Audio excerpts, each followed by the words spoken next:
বাংলাদেশের অনেক রাজনীতিবিদের মৃত্যু হয়েছে, তার মধ্যে কিছু স্মরণীয় মৃত্যু, যেগুলির মধ্যে হাজার হাজার জানাজার অংশগ্রহণকারী মুসল্লিগণ বা সাধারণ জনগণের অবস্থান দেখুন।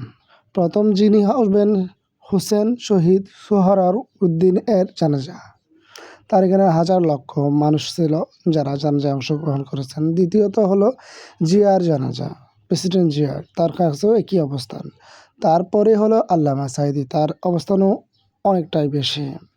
তারপরে আছে আল্লামা শফি, যেটা হাটহাজারী মাদ্রাসার একজন সিনিয়র আলেম, তারও একই অবস্থান। এবং হলো বাংলাদেশের আরেকজন ইনকিলাব মঞ্চের প্রধান হতো, তার জানাজায় শরিক হয়েছেন 14 লাখের মতো, যা অনেক মিডিয়ায় বলেছে। আর বর্তমানে হিসেব করে দেখুন, এই যে শেষেরটা দেখুন, শেখ মুজিবুর রহমানের ক্ষেত্রে 35 জনের জানাজায় অংশগ্রহণ করেছিল।